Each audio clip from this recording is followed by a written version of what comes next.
Missing your body, missing your eyes, I'm missing the way you look at me. Well, you never love me, you never love me. What do you break my heart in peace?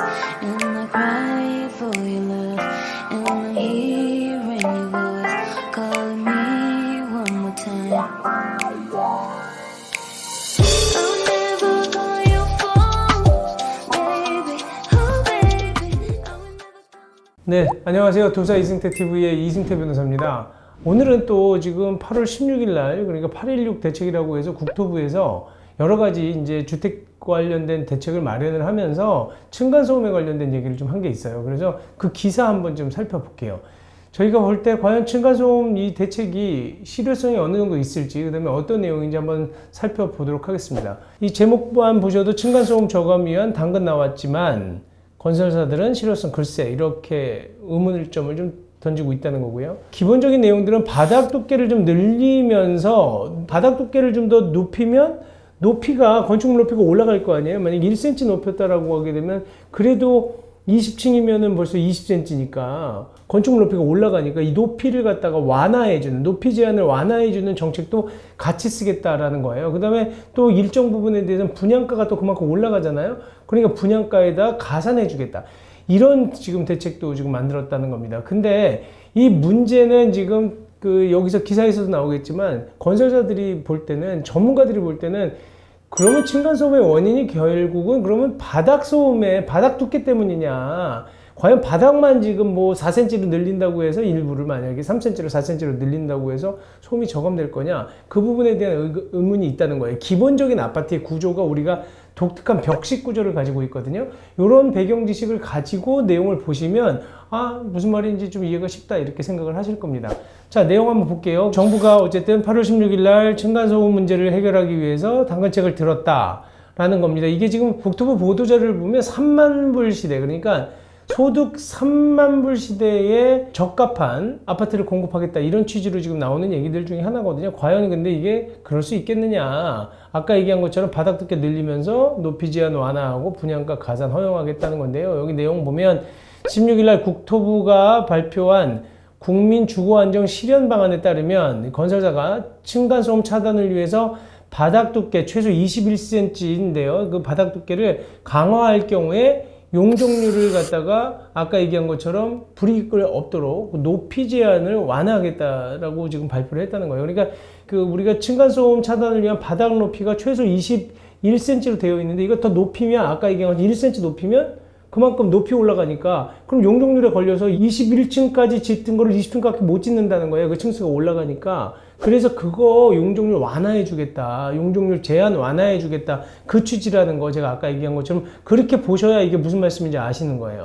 그 다음에 또 정부는 지금 층간소음 차단 구조의 의무 등급이 최소 4등급이었는데요. 이거를 상향하겠다라는 거거든요. 우리가 지금 바닥 구조가 있어요. 바닥 표준 구조라는 게 있다고. 그래서 그거는 우리가 콘크리트를 지금 콘크리트를 이용해서 지을 때 슬라브가라는 게 결국은 우리의 천정, 그 다음에 그 윗사람의 지금 바닥이잖아요. 그 슬라브 두께에 대한 바닥 표준 구조라는 게 있어요. 국토부에서 마련한 건데 거기에 보면 뭐 여기에 콘크리트 두께는 어느 정도가 돼야 되고 차음재는 어떻게 넣어야 되고 단열은 어떻게 해야 되고 이런 내용들이 있는데 거기에서 지금 나와 있는 그 바닥 표준 구조의 그 차단 구조 의무 등급을 최소 이제 등급을 쭉 매겨 놓은 건데요. 거기서 현재 의무 등급을 최소 4등급에서 또 올리겠다는 거거든요.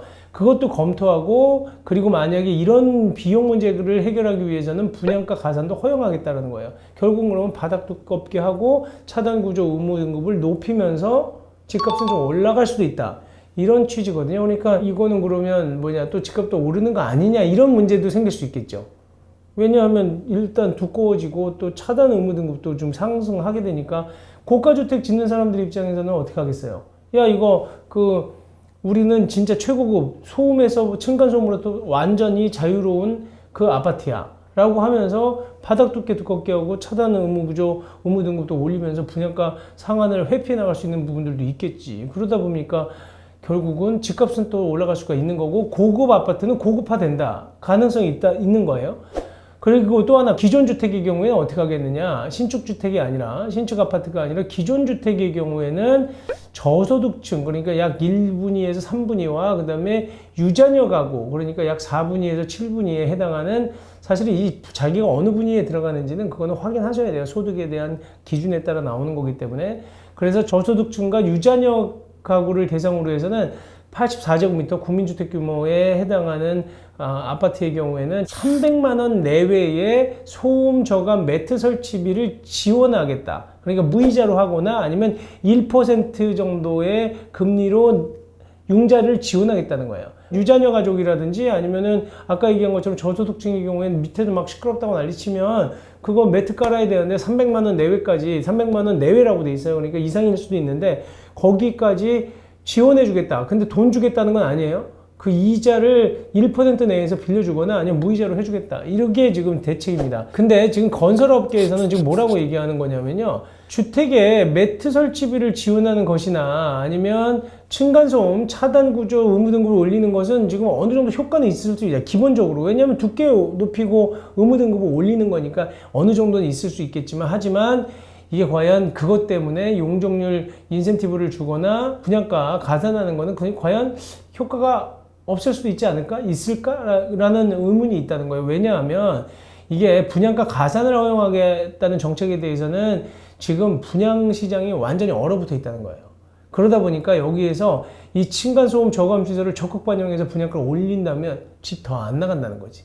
그렇기 때문에 과연 이게 우리가 볼 때는 그래 시공사에서 뭐 층간소음 의무구조 그 등급 올리고 또 뭐 두께 올리면 돈 들어가는 거 다 보전해 주겠다니까 많이 짓지 않을까라고 생각하지만 시장이 얼어붙어 있는데 누가 더 비싼 집을 사겠느냐는 거죠.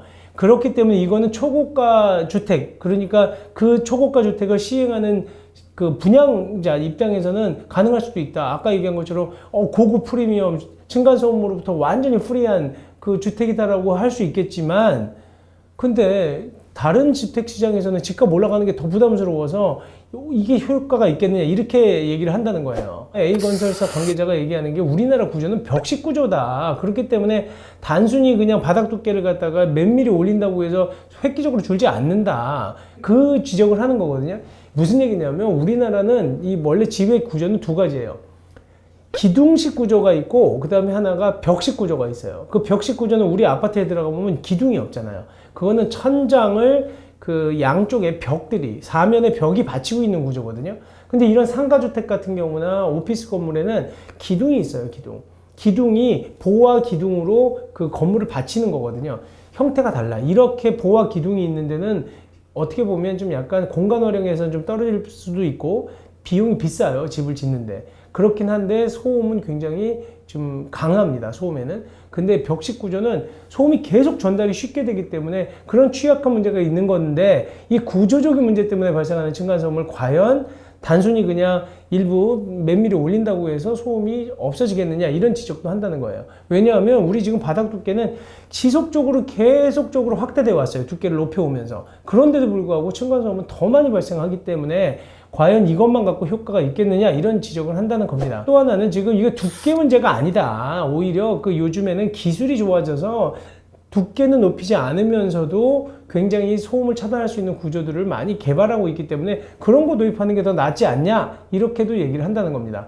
자, 오늘 기사 여기까지 살펴봤는데요. 제가 항상 얘기하는 거지만 층간소음은 감정의 문제예요. 그렇기 때문에 서로 층간소음은 잘 서로 주민들끼리 감정을 잘 풀어가면서 해결하는 게 좋은데, 어쨌든 그것만으로는 해결이 안 되니까 정부에서 또 고육지책으로 이런 대책을 마련했습니다. 구체적인 방안까지는 더 확인을 더 해봐야 되겠지만 일단 환영할 만한 일이고요. 그리고 조금이라도 좀 층간소음을 줄일 수 있는 것이 있다면 뭐 당연히 그렇게 도입을 해야 되겠죠. 하지만 과연 실효성이 있겠는지에 대해서는 다시 좀 더 의문이 있다는 겁니다. 그래서 우리가 층간소음의 문제는 계속 끊임없이 고민을 해보고 또 우리도 노력을 해야 될 부분이지만, 일단 두께 약간 올리고 그 다음에 차단 의무 등급도 올린다는 거에 대해서는 뭐 긍정적인 면이 있을 거라는 생각을 합니다.